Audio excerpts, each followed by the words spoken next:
Assalamualaikum warahmatullahi wabarakatuh. Halo semua, welcome back to my class.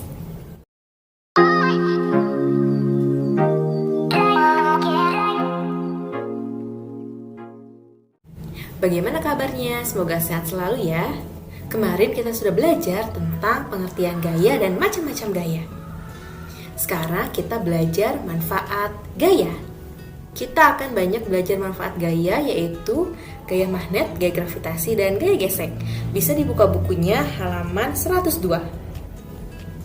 Tujuan pembelajaran hari ini adalah agar kalian mengetahui manfaat gaya magnet untuk kehidupan sehari-hari, mengetahui manfaat gaya gravitasi untuk kehidupan sehari-hari, mengetahui manfaat gaya gesek untuk kehidupan sehari-hari, dan mengetahui cara memperbesar dan memperkecil gaya gesek dalam kehidupan sehari-hari.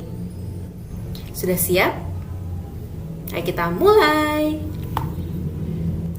Semakin besar gaya yang kalian berikan, perubahan pada bendanya akan semakin besar.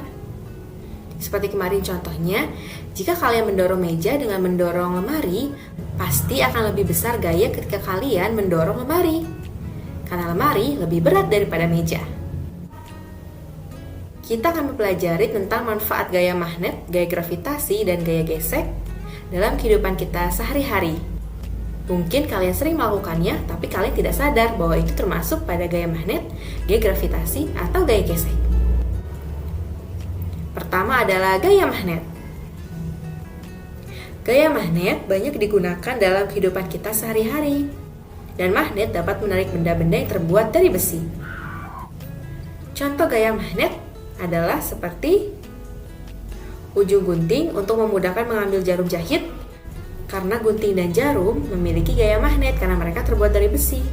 Bel listrik untuk menggerakkan pemukul lonceng. Papan catur agar bidak caturnya tidak mudah terguling. Lalu kompas sebagai penunjuk arah utara dan selatan. Lalu ada dinamo atau generator untuk membangkit tenaga listrik. Dan alat untuk mengangkat benda-benda dari besi. Seperti ini contohnya, alat untuk mengangkat paku, besi-besi tua, untuk dipindahkan ke suatu tempat. Selanjutnya adalah gaya gravitasi. Gaya gravitasi sering juga disebut sebagai gaya tarik bumi. Kalau tidak ada gaya gravitasi, kita tidak akan bisa berjalan di bumi. Yang ada kita akan melayang-layang seperti ketika kita berada di luar angkasa. Contoh gaya gravitasi dalam kehidupan kita sehari-hari.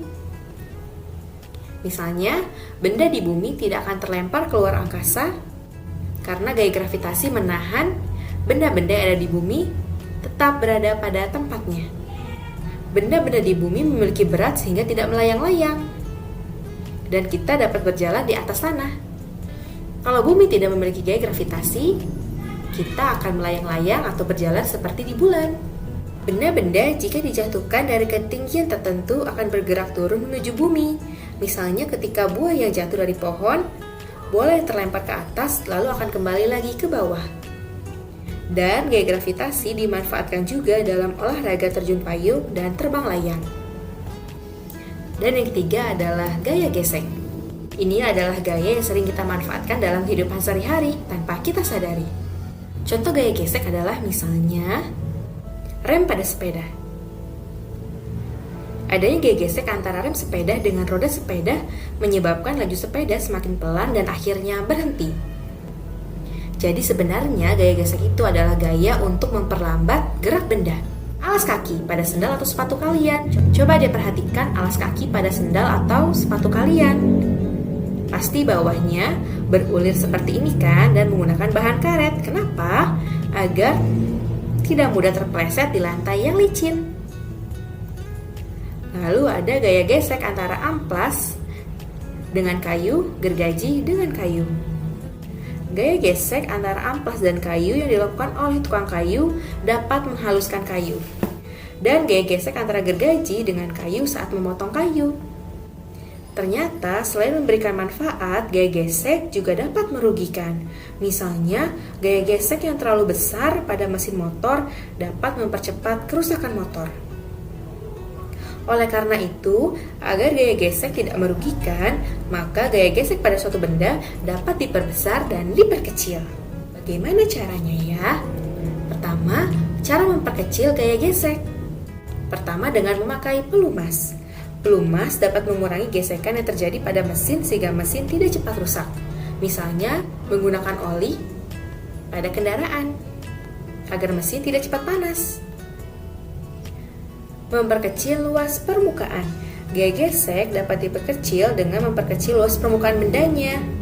Coba lihat sayap pesawat terbang. Bentuk yang ramping dan runcing membuat gesekan udara dengan balon pesawat menjadi kecil sehingga pesawat mudah bergerak melewati udara. Memberi roda pada benda. Pemberian roda pada benda merupakan salah satu upaya untuk memperlicin permukaan yang bersentuhan sehingga gaya gesek dapat diperkecil. Misalnya roda pada gerobak, kalau gerobak tidak memakai roda, pasti diangkatnya akan berat dan susah. Berbeda ketika dipakaikan roda, akan semakin mudah untuk didorongnya. Dan yang terakhir adalah memperhalus permukaan benda. Permukaan yang halus membuat benda lebih mudah bergerak. Misalnya jalan yang beraspal bertujuan untuk memperkecil gesekan antara ban dengan jalan, sehingga kendaraan lebih mudah meluncur. Berbeda ketika jalanannya tidak diaspal atau masih bebatuan dan gaya gesek semakin besar sehingga kendaraan akan menjadi lambat berjalannya. Lalu, cara memperbesar gaya gesek. Kadang gaya gesek juga harus diperbesar agar bisa bermanfaat. Misalnya seperti membuat alur dan corak kasar pada permukaan benda. Coba kalian lihat roda pada kendaraan mama papa kalian atau pada alas sepatu kalian. Pasti terdapat alur dan terbuat dari karet sehingga tidak mudah tergelincir meskipun jalan basah dan licin. Melapisi permukaan benda dengan karet. Karet merupakan benda yang bersifat kesat dan tahan air sehingga karet dapat memperbesar gaya gesek. Memperluas bidang permukaan. Benda yang bidang permukaannya luas memiliki gaya gesek terhadap udara yang lebih besar daripada benda yang luas permukaannya sempit. Misalnya olahraga terjun payung memanfaatkan lebarnya parasut untuk memperlambat gerak jatuh. Semakin lebar parasutnya, semakin lama jatuhnya. Bagaimana? Apakah sudah mengerti? Jika ada yang ingin tanyakan, boleh langsung tanyakan ke wali kelasnya. Sekarang tugas kalian di rumah adalah kerjakan ayo jawab nomor 1 sampai nomor 5 di halaman 112. Boleh langsung kerjakan di buku tulis atau langsung di buku paket. Dan ayo berlatih hanya memberi tanda checklist pada tabel di halaman 112. Terima kasih sudah menonton video ini. Sampai jumpa di video selanjutnya. Wassalamualaikum warahmatullahi wabarakatuh. Bye, love ya.